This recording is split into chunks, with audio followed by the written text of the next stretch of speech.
Welcome to the 2 Month Review, a weekly podcast that is most definitely not part of Project 2025. We are a weekly podcast, as I said, in which we're brought to you by Open Letter and 3%. We take one giant book each season, break it down bit by bit, section by section, read them, talk about them, analyze them, have some insights, and a lot of fun.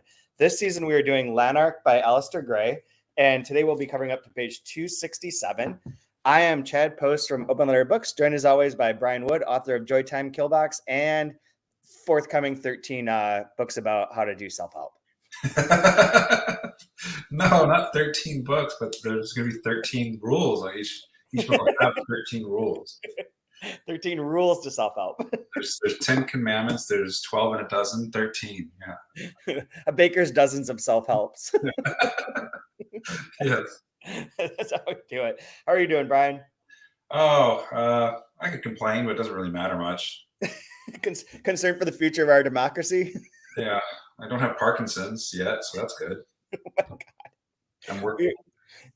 For all of our overseas listeners, America's in a tough spot. We're not doing great. We don't have a president capable of like articulating themselves on a off the cuff basis whatsoever.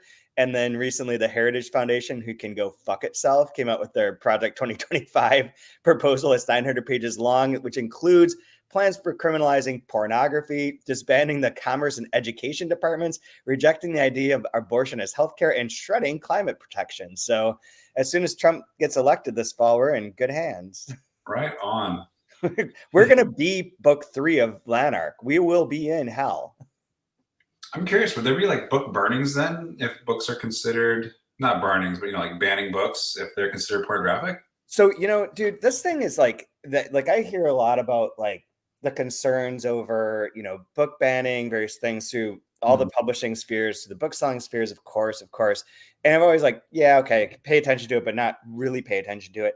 And there's certain podcasts I listen to, like If Books Could Kill, that go into deep media coverage of particular issues, like especially like the war on gay rights and other stuff. But man, the book banning shit is out of control. I have friends from Idaho in which there are signs at Idaho. You can sue a library now for carrying inappropriate books, but also there are signs in which you can't enter the library without being over 18 or with an adult supervision. You must have your ID to be checked out. You're not allowed to take out books without passing, like getting their card is not just like signing a form. Like it's like super restrictive, sounds very restrictive. And like, I think that they've eliminated a lot of books from there. Like, yeah, I think there'll be not just book burnings. I think there's going to be like people burnings. there's going to be a lot of burnings. Okay, well, because I don't know, you hear that stuff, and so I was kind of like, let's not be too like hysterical. Let's not. And this is becoming a reality. It's like a playbook. It really is like this like demonic playbook of how to make it happen. But why? What I understand is why. I understand some of the stuff, but like. I honestly think struggle with that every day. And like, I think the answers I come up with are too facile, but I'm like, why do all these old, weird, dumb white men hate abortion so much? Like, what is their fucking problem? And I'm like, oh, it must be God. It's misogyny. I'm like, these all seem like simple answers, something that's so ridiculous. Like, even like, and the gay rights stuff, but like, I don't know, man. The fact that like when the GOP platform comes out and most of the senators are like, not far enough. We want an amendment stating that abortion is illegal and controlled by the federal government. Like that's what you want to add to the Constitution after like 234 years. You're like, let's check up and make sure that like women's reproductive rights are held in check. There we go. Priority number 1. Like, get fucking out of here. Well, I don't think Lanark would do too good. It's like you'd have to go back to old golden era American comic books for his pornography. You have to go back to Wonder Woman with some like bondage with Cheetah or something is the only way, Yeah.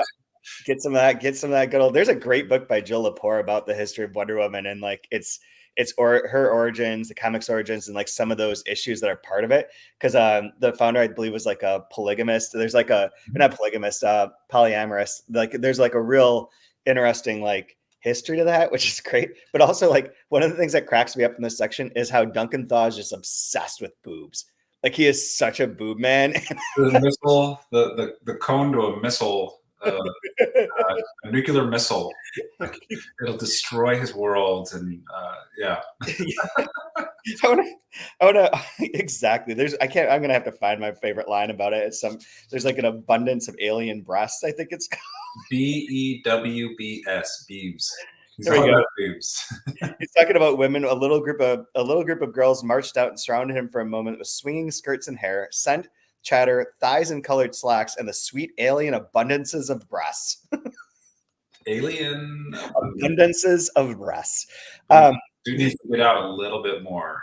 Yeah, love it. There's just as like a side note, footnote, and a segue in and out of politics. So Kaya's not here; she's sick. We were at the Latvian Song and Dance Festival in Toronto this past weekend, which included like 1,000 choral singers and like 850 dancing people. It's a huge ordeal. It was very interesting, very entertaining. And the president from Latvia was there and was at like the dance where I passed by him, like whatever, and he was there, gave a little speech, did all that. And it's like such a world of difference where it's like it's just some guy you don't even notice. Like there's not like supreme security surrounding him, all that kind of stuff. But of course, everyone at the Song and Dance Festival came back with COVID, seemingly. And this president, on his Instagram, posted a picture of Kaya and Alex dancing, which is pretty cool. So his official presidential Instagram has them on there. And then the next story of his is a meeting he has with Mitch McConnell. Now, the Latvian president is gay and loves cats. These are the two things I know about him. And he showed up at a Song and Dance Festival. And the next day he's meeting with Mitch McConnell. And God, all I hope is that this president caught COVID and spread it to that evil son of a bitch. That's what I want. No, it'll never hurt him. He's half human, half turtle, I think. Just that little. Yeah. And we all know turtles are immune to COVID. Yeah, they just put their little head inside.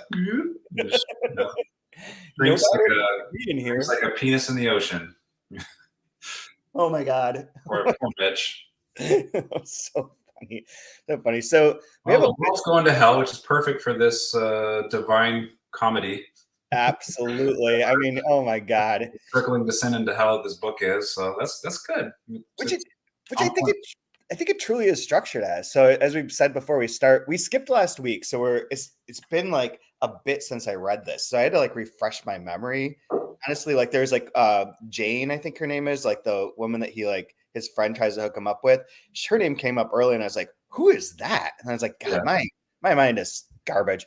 But so we've been gone for a couple of weeks, but so to me, this sounds like new information. If you're listening to this at a later date and just binging episodes like you should, this will all seem repetitive. But book 3 starts with him in hell, essentially, in Unthank, in like a very disturbing world. And then we go back in time to hear about Duncan Thaw's birth through childhood. And now we get into his time at art school in Glasgow.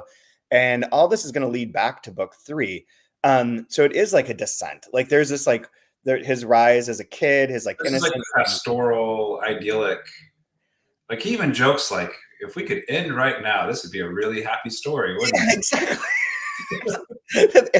that interlude is so funny. So where we are today is ending book 1, which is the second book of Lanark, and then going into book 3. But before you get to book 3, there isn't that interlude that you're alluding to, in which the Oracle who's telling the story to Lanark, who's seemingly Thaw in this other like hellish place, and Lanark is like, yeah, this would be great.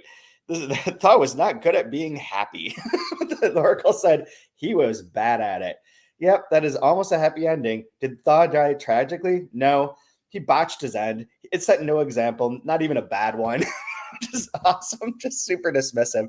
So we go from book 2, which we could talk about, our book 1, and the end of his childhood, and then into book 2, which is his sort of adolescence, post-schooling, like formation as an adult sequence. So where do you want to start, or what stood out to you in this particular section? There's a part at the beginning of chapter 20.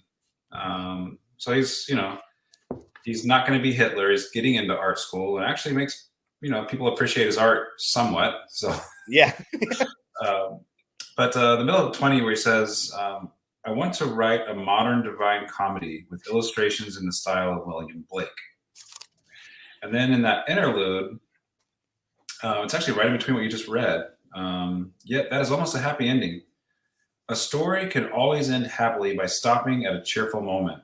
Of course, in nature, the only end is death, but death hardly ever happens when people are at their best. That is why we like tragedies. They show men ending energetically with their wits about them and deserving to do it. That's solid. Yes. So yes, Uh, I don't think it's like a key for this text, but I think it's like the author kind of winking, like, "Hey, here's what we've got here." yeah, yeah, absolutely. You're never going to end a story at a happy moment in that way, unless it's bad Hollywood stuff. And then, But like right after that, you've got a friend named Macbeth that shows up. I know, yeah, that's like a little on. It's like, yeah, Scottish Macbeth, like just Okay, do this. just punch me in the nose with it. Sounds Yeah. good. which punching in the nose is another key part of this particular section. That is that does Our stomach too, right? Yeah, the stomach as well. There's a lot of punching. But Macbeth is one of his friends at art school, and although Thaw hasn't been like exceptionally like jealous or like into little fights or whatever, into like the sort of competitive nature of art school or of like these things, he kind of is. He wants to win, so he's at. We're kind of jumping around, but in book 2, he's in the art school. He gets accepted through a process that we should talk about a little bit. But he's in art school, and every month they have a competition where they hang everyone's paintings out in their main hall, I guess. And there's like a judging of them. And there is a contest at one point for the Last Supper that he wants to win. He does want to win. And there's a reference to when he's in on page 249, when he's in one of his lectures, he falls asleep and wakes up to the lecturer saying something of a thug. In fact, he broke Michelangelo's nose once in a brawl when they were young. It is consoling to remember they died most unhappily, a raving lunatic in a Spanish prison. Ha ha. Which felt like both very telling and very much like maybe a sort of foreshadowing of Duncan Thaw's existence. But that's a Torigano, I'm pronouncing it wrong, who did punch Michelangelo in the face, broke his nose, shattered the cartilage, like fucked him up pretty good. And I found from like this quote of his, where is it? There's a quote from him about it. Oops, it's not there.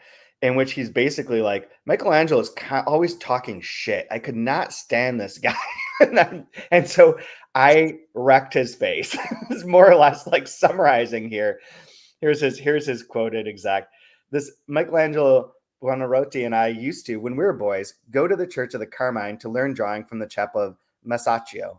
It was Michelangelo's habit to banter all who were the drawing there. And one day, among others, when he was annoying me, I got more angry than usual and clenching my fist, gave him such a blow on the nose that I felt bone and cartilage go down like biscuit beneath my knuckles. And this mark of mine he will carry with him to the grave. Which then leads to like Michelangelo's depictions always having that crooked nose. Yeah. And like also, so there seems maybe like a possible like sort of metaphor, like a allegory there of like what Duncan Thaw and maybe this Macbeth or maybe someone else could get into. But we haven't had too many overtones of like his true jealousy. Yeah. I like the part too in this where I think he exemplifies wonderfully like how important the work is for an artist, right? Like he's like suffering over it. Like, don't you realize like how important my work is? And then it's juxtaposed with, he puts it up on the wall and nobody cares. I know. Yeah. This is going to change the world. This is so important. Do you realize the meaning and the depth? And they're like, when they see this, the gravity, when it hits them, they'll just be crushed with the true nature of this art. And you walk by like, yeah, okay. Nobody says anything about it. Nobody says it's good. Nobody says it's bad. It's just ignored. Is that the part that like leads into him painting the Last Supper, in which for the Last Supper, I mean, really good, solid, like theological point. His depiction of the Last Supper is like random, like worker people. And he doesn't have Jesus because he can't paint Jesus's face. So he has Jesus's hands. It's from Jesus's perspective. And there's all these like kind of grotesque, like regular people. And someone's like, why did you do that? And he's like, that's what, I mean, the apostles were just picked at random out of like whomever was there. It wasn't like special people. They're like the dudes that were around. So he puts that in there. And then there's that like some of what I think you're alluding to is in that section leading up to there. But Yeah. then he constantly reverts back to like, well, I hope that this woman's impressed by it. And even like there's a great line where he runs back into Jane, who Jane is it Jane Haig, I think is her name. And I think that's right. But he runs back into her at like the train station, like waiting, and starts chatting her up a little bit. And she's like impressed by him, like, what is she's I gotta find this. He's telling her something, and she's like, oh, that's pretty cool. And then he's like, and I, my painting was taken a picture of and put on this magazine. He's like, she was much less impressed. She did not care, but he's always like hoping the girls will like him because he has this good painting. That's his like true motivating factor, and I love that too. 246 is that description of that painting, though. In the end, he decided to imagine the supper as Jesus would see it from the head of the table. On each side of the board, the disciples, anxious, hopeful, doubting, delighted, hungry, replete, were craning and leaning for a glimpse of the viewer's face. The only visible part of Jesus was his hands on the tablecloth. They entered the picture from the bottom margin, and Thaw copied them from his father. It took so long preparing the picture that there was no time to paint it, so he submitted the black and white cartoon. Yep. That's the other part of art too, where I don't know, it's like trying to, there's like this internal struggle where you have the ideal in your mind, it's 100%. And then you realize, like, I probably, at least I'll just speak for myself, I realize I probably have the ability to maybe hit 80 to 85% of my 100% ideal. And then you're struggling with that 10 to 15% where you've missed, where you've failed. And you're it's hard to see all the good you did. Instead, you're seeing like the shortcomings of it. Like, this would have been so much better in color, but I'm doing it in black and white because that's what I've got right now. Or I don't know. It's a constant struggle. It's a constant agony. It's a constant like beating yourself up. And then you realize, for the most part, nobody cares. Like, you put it on the wall and nobody cares, right? Even if they look at it and like walk by. It's like, well, what am I tearing myself apart for? What am I agonizing over? Like, actually, what am I? Two things really. I found the quote. So Thaw describes, he's talking to June Haig. Thaw described his eating habits in detail, and she seemed to listen intently. He showed her the photograph and the paper, and she was less impressed than he expected, which is like the great humor of this book. But there's this thing of as to his purpose. So he's talking with McAlpin up on the I think they're on wherever they are, they're painting, and he's all excited. And after a moment, McAlpin said, so you paint to give Glasgow a more imaginative life? And he replies, no, that's my excuse. I paint because I feel cheap and purposeless when I don't. Which is also like, so he has like those motivations show up there, like you're saying, but also like he does have like these really basic sort of motives. Like, it feels better. He doesn't want to be a librarian. So like jumping back, he graduates from high school and they're like, what are you going to do? And he's like, well, I really want to be an artist. And like, I can't really afford to go to art school. And they're like, but you could get a job as long as you can pass math. And he's like, and they're like, what if you like took a year and you just did math, but you painted all the time in the spare time? He's like, this is my life. This is my goal. He essentially describes graduate school. Like, you just have to do a little bit and then you get all this time to like do what you want to do. He's super jacked about that. And then his teacher's like, why are you telling people you didn't pass your math exams? You passed them. And they're like, great. Now you can be a librarian. He's like, what?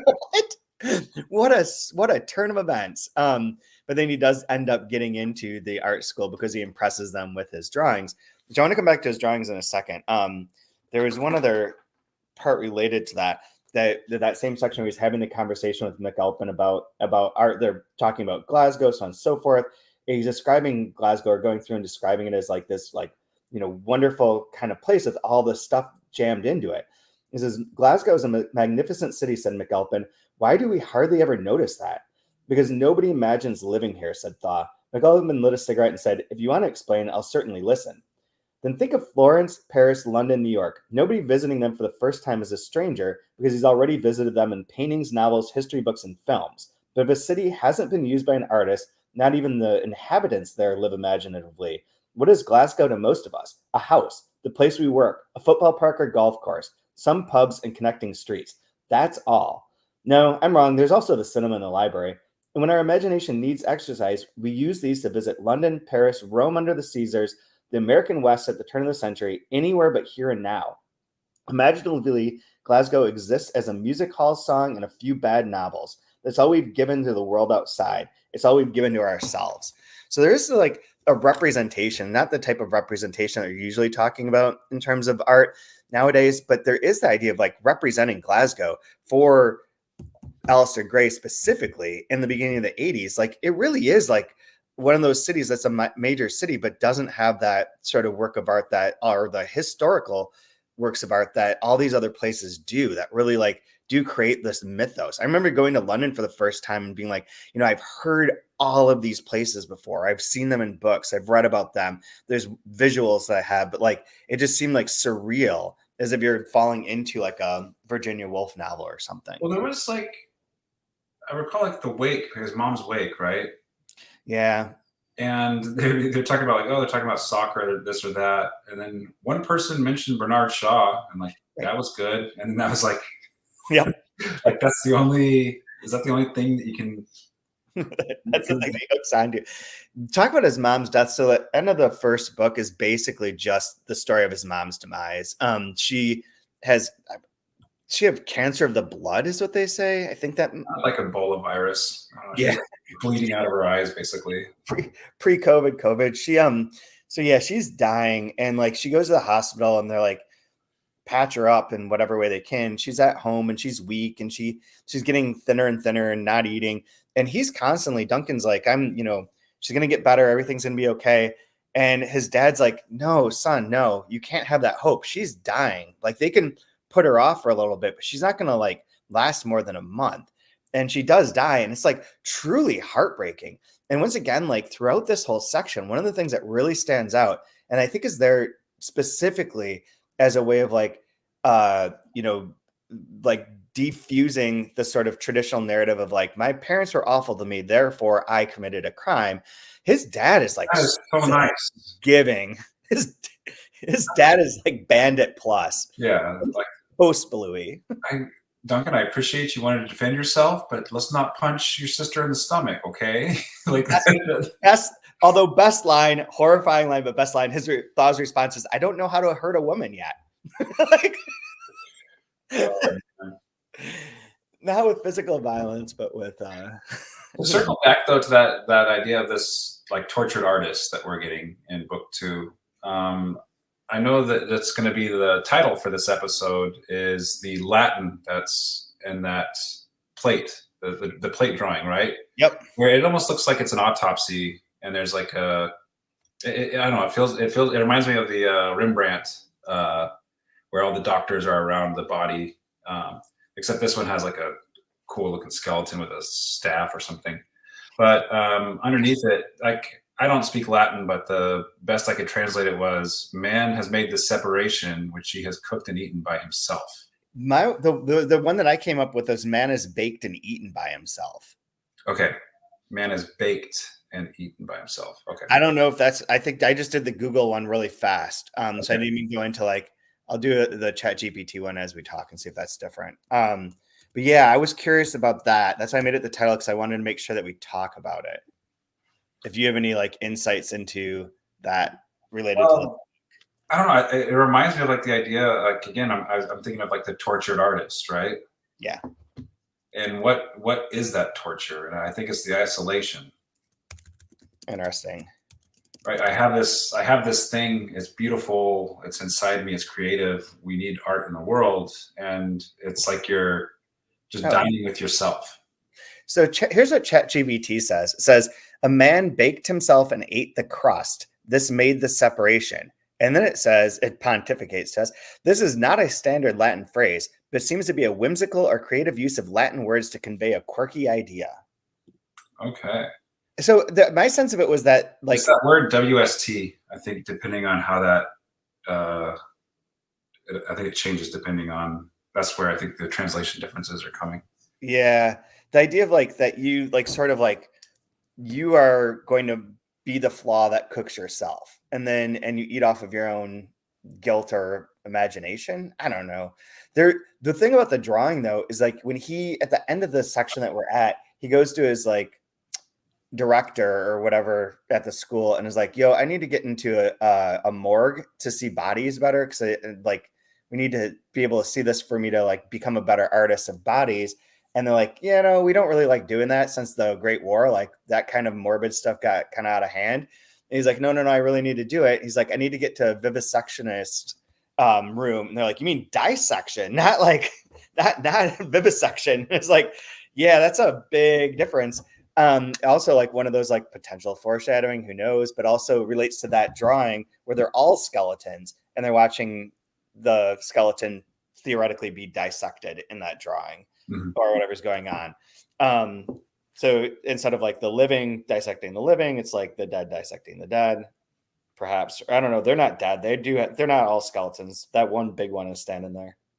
Yeah, I don't want to get like too philosophical with anything because I'm not philosophical, but it makes me think with how much this is steeped in like Bible and religion. Yeah. When you think of man, you think of separation, right? There's obviously you think of Genesis, the Edenic fall, and then you think of like what a creation of hell is for. It's to separate you from God, right, and from the divine. And so I don't know if we think of this as like this, spiraling to different levels of hell and separation, and it's figure like whether it's cooking and eating yourself or to like eat to cook. He has cooked and eaten by himself. Like either way, this idea of I don't know. I feel like it's going to have something to do with art and like your interaction with with community with art, and what does that isolate you or does it integrate you? And is there two ways that it's using man here too, like as an individual and as a mankind, like as Mhm. like humanity and man being separated from humanity through these devices. It also sort of plays into one other like thread that's worth noting is that his friend Coulter has to get a job right away. And so he ends up working in like a factory. And And they have this culture. Yeah. conversation and they're like, and Coulter's like, it's fine at first. You go do it. And then like you have to keep doing this. And he's like, mind you, it doesn't last. You stop thinking. Life becomes a habit. You get up, dress, eat, go to work, clock in, etc., automatically, and think about nothing but the pay packet on Friday and the booze up last Saturday. Life's easy when you're a robot. Then accidents happen. They start thinking again. Like these, because there's like an accident with one of the people got injured there, and that's contrasted with Thaw like going on his like very like enlightened rant of people are. He says on page 211, where he's like, you could. They're telling him you can wait, you can go do this stuff for 4 years, and then you can become an artist, like so on and so forth. He's like, I don't know, man. People in Scotland have a queer idea of the arts. They think that you can be an artist in your spare time. Then nobody expects you to be a spare time dustman, engineer, lawyer, or brain surgeon, which is like back to the point of like that there. I sort of struggle with how to articulate this, but like even the idea of art school seems like not part of our world anymore.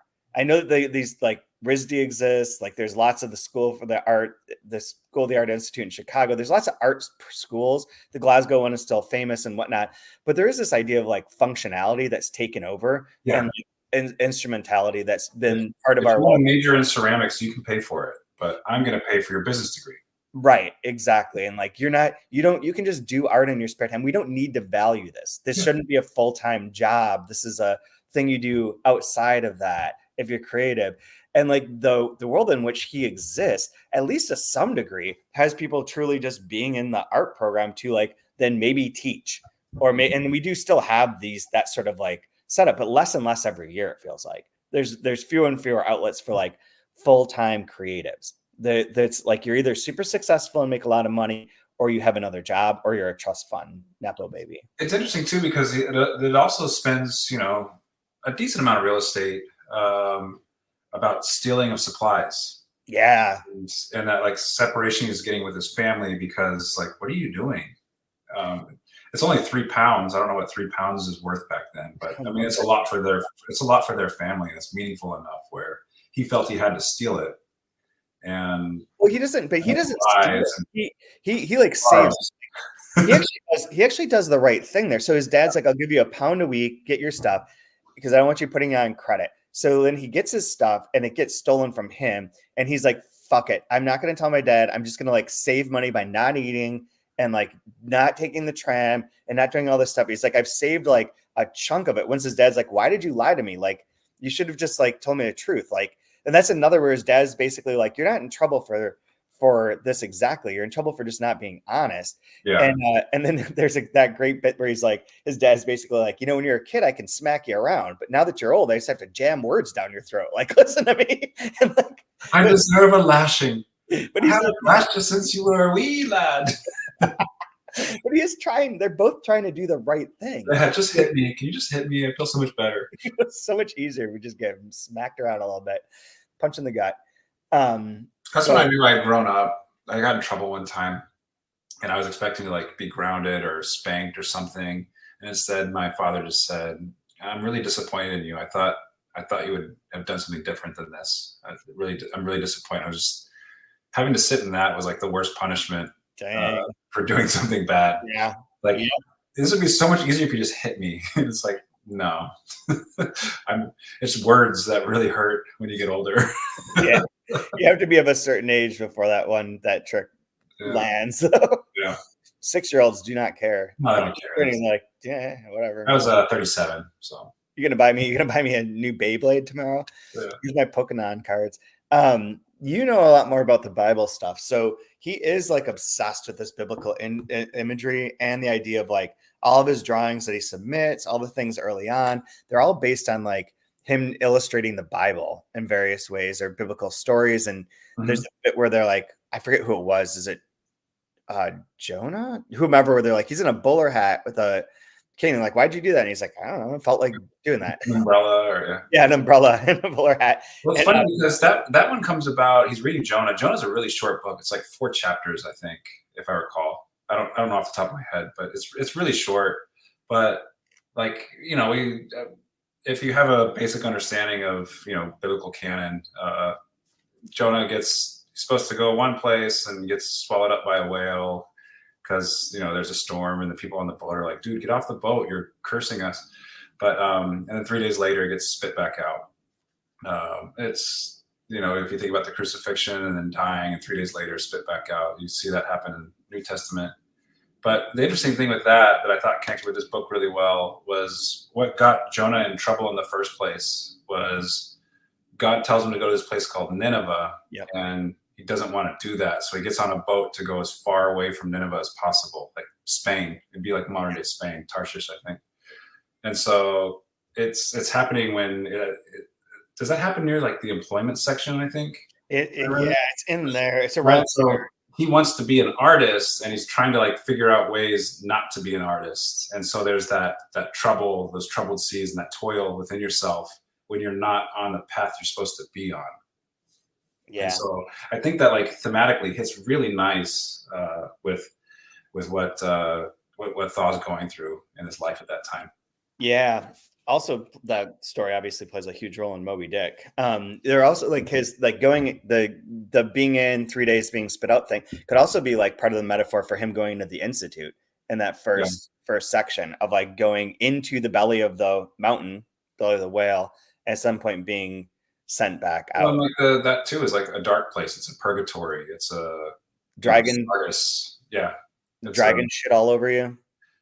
Yeah, and like those. The whales, the great fishes, they're called, dragons, leviathans. They're, agents of chaos, basically, in ancient Near East literature. But, yeah.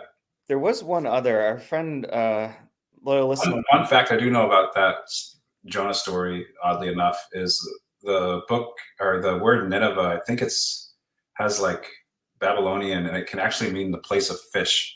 Oh. Has something to do with like the markets that they had there because it's a landlocked place, but they call it the place of fish. And so he's supposed to go to the place of fish and wants to leave and gets eaten by a fish. So he ends up in the place of fish anyways. So there's like this kind of joke within Jonah as well, which is kind of fun and interesting. Sure. Yeah. Where is it? Yeah, here it is.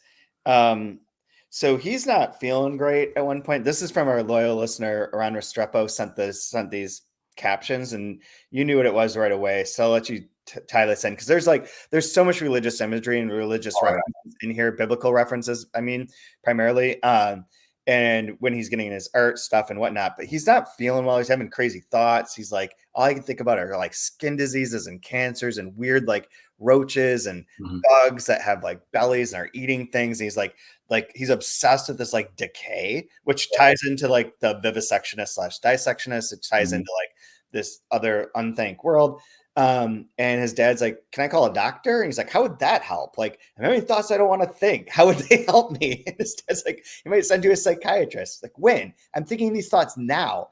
But what makes you think them? He's like, "That's easy. I don't need a psychiatrist to tell me that. Frustration. If a man hath these two, honesty and intelligence, and hath not sex appeal, then he is a sounding brass and tinkling cymbal." And then talking hysterically. "Yeah, that's unlucky, isn't it? Go to bed, Duncan." I'll bring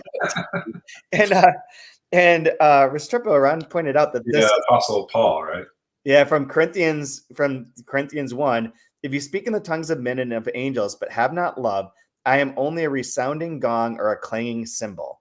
If I have the gift of prophecy and can fathom all mysteries and all knowledge, and if I have a faith that can move mountains, but have not love, I am nothing. So you want to contextualize that one more? No, I don't think it needs to be contextualized more than that. But that's the one that like most people like use it for their wedding vows or something. Like, it's love is patient, love is kind, love is blah blah blah. Yeah. Yeah. Yeah. And he's that. So we could talk too about his horniness. Like he wants to get a girl, but he kind of doesn't want to get a girl. Which is like his kind of bind We too. did find out masturbation causes asthma. It doesn't cure. Good doctor. This is before you could do WebMD, but I'm pretty sure that checks out. Yeah, masturbation causes asthma, not that confused him so greatly. Oh no. It's like, yeah, 5 or 6 times a week. That's not that bad, actually. We talk with his friends. Oh man. But he is like there every so often there'll be like he falls in love with these girls and he like wants to impress them with his paintings, and then things don't really seem to work out. But there are a few instances in here that lead to like maybe my last bigger point, where like he gets brought to a dance um by, is it Macbeth? Who's the guy? No, Drummond. Drummond takes him to the dance, right? And he dances with these two girls. Are like, "We'll show you how to dance." And they one takes him out and he's like, she's not so good. The other one's like more supple and like better, and he likes that. And he's like, I think I could marry this woman.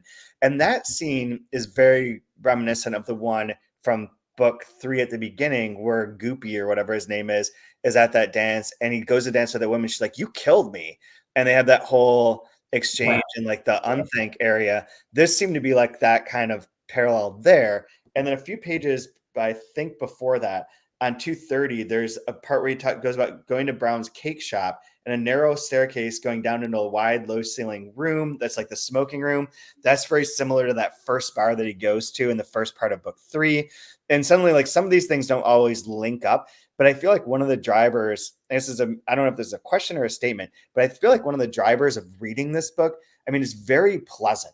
Like it goes down smooth. It's very easy. Like even on a very realistic basis, it's well crafted. You're into like Duncan. I'm curious what's going to happen to him. He's got all these like influences around him that are very positive generally. Like there's not a lot of like badness. But then is this book driven by like the mystery of like how does he end up in unthank, or are these two things like parallel to one another, and what connections are we seeing? Like, is this working almost like a mystery work? So you got to figure something out. Yeah, and it seems that you're mentioning that there are some echoes, like uh, doing visual arts, and oh, you've got talent, you're not very good. Yeah. In book 3, he's meeting these writers, and he's gonna write. Yes. And he feverishly writes the same way he feverishly draws in this, and it's like, yeah, you may not want to do that. You're not very good. Like there's this like, yeah, there's this continuing hell. Yeah. Not being quite good enough. I mean, I don't remember exactly what the whole story is here. I don't have my book to go off of, but Elster Gray did graduate from the School of the Art and was like initially a painter and a muralist, but I think he was very like overlooked, not super appreciated until this book comes out, and then all of a sudden, all of his artwork is like lauded and like, you know, they a lot of it's missing or a lot of it's gone, but things It's that took are him there. 20 years to become an overnight sensation. Yeah, exactly. Like that sort of thing. So the parallels between him and Thaw aren't to go unnoticed either. That they're both like they're I do love too how Thaw gets to college, gets to art school, and is basically like, I need to change my shit up. I'm gonna dress in darker clothes and be more of an emo kid. And maybe people Close. kind of like me more. You just gotta smoke cloves. Come on, dude. Oh fuck yeah. That puts you in your own group right Dude, away. 1000%. I did that. Those things are Is awful. that a '90s thing? Do people I think so. they still do or There's no? no way, right? Like What's those are horrible for you. I remember hearing like they have fiberglass, you'll cough up blood. And it's like, I don't care. It makes my lips taste sweet. Yeah, Good. exactly, Yeah. exactly. I also listened to Depeche Mode. It's yeah, but it is cool that there's I'm a little bit older, so I was like, Godspeed, you Black Emperor, smoking cloves, something idiotic like that. yeah, Yeah. that's fair. That's fair. Yeah. They do have like their little. I didn't get laid in college at all. So. Neither is he so far, Yeah. man. No matter how many times he I talks way too much with Lanark. I don't have asthma as bad, but yeah. the rest of it, I get. Yeah, there are like little cliques that have sort of set up where he's friends with Kenneth, that's like a snob, rich snob. He refers to himself as a rich snobs. Mhm. Oh, I have a comment about that too.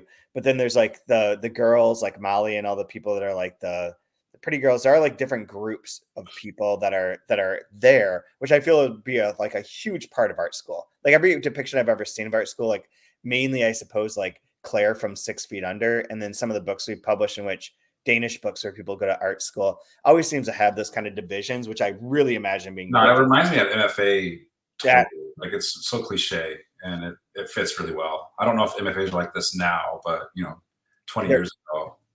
I feel like MFAs now are all just like quasi corporate writing bros. They're like, yeah, we're just want to be in a Fortune 500 company, but we've got like this little creative itch. The thing about that though too was like his friend doesn't invite him to these parties, and he's always like, man, what the fuck? And he finally doesn't go. He thinks he's having a date with June. There's a big party going on. He doesn't go to the party. June doesn't show up. Walks around. He comes back, and the next day he goes to his friend. He's like, why didn't you invite me? And he's like, we only had a couple tickets, but I thought you had that date. Like, how did that go? And again, it's like these people like have like you would ascribe like meanness to them, and then when asked about it, none of them are mean. They're all like basically just like, yeah, I don't, not trying to hurt your feelings, just like this is what's what. And he's like, it's almost like off like foots you, like it left foots you. It just stops like by assumptions of like how this is going to get like, these people are going to be nasty to him, or like he's going to have, the overbearing headmaster or like whatever. And there's just not like, unless I'm like totally forgetting or missing something, like everyone's just sort of like there for him. He's trying his best too.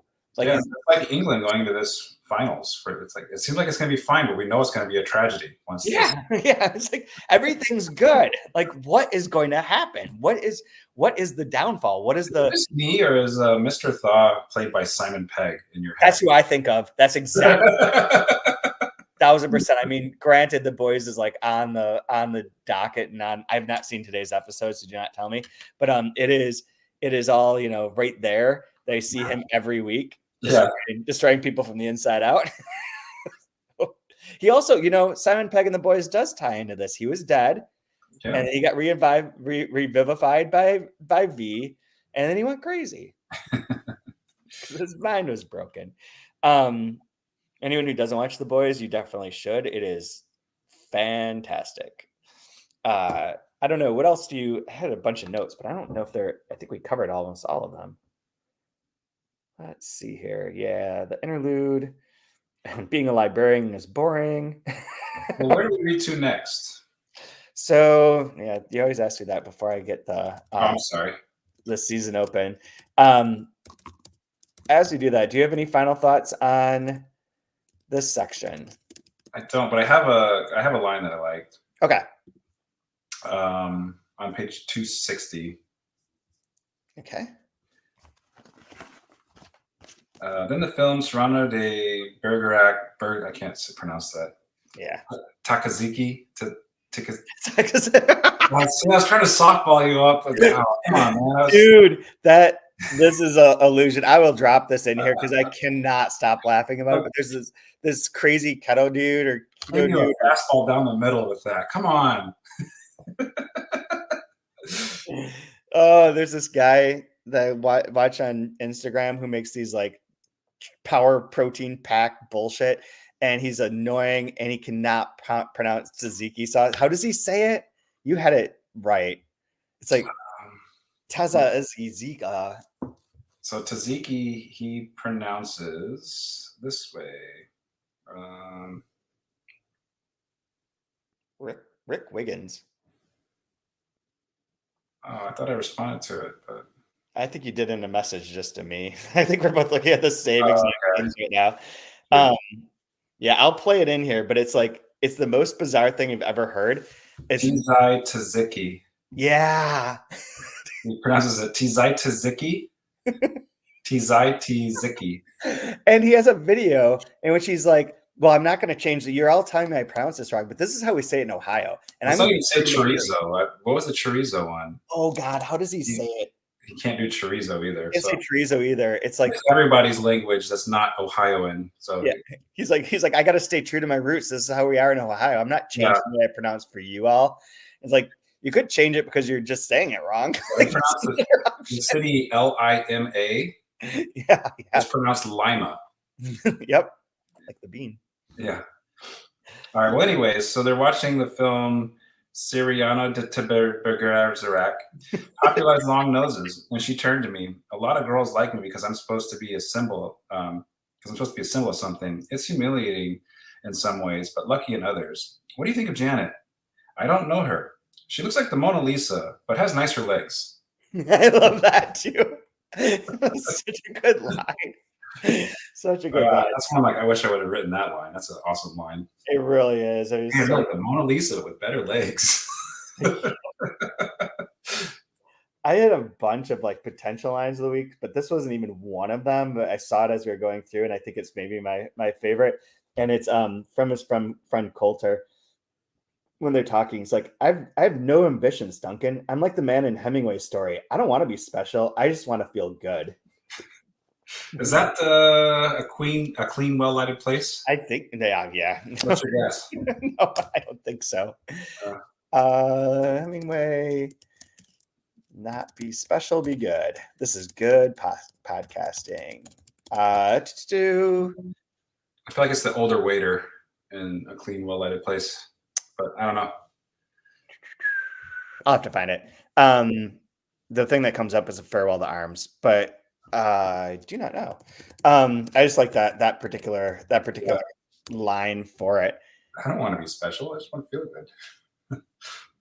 Yeah, they don't have the text on here. Anyways, so for next week, we do go up through page 334, which is through chapter 28, which I think keeps us still in the same section, same part. We're not going on to what would be part 4 yet. I don't think to have the way out on chapter 29. So. Yeah. And then then the week after we do transition back into book 4 and get into that madness. And that gets a lot wonkier and weirder as it rounds out. But for next week, we're still in Duncan Thaw's art school lifetime. So probably straightforward, probably like still building up all these echoes and references. And I don't know, I have nothing else to add. Except please, please, please don't let Trump be elected. I'm getting very nervous. We need to stop this. Until then, we'll see you next week. Rate us, review us, tell people, do all the fun stuff, and we'll talk to you then. I went on that Republican dating site. You can't swipe left. You only swipe right. It's really cool.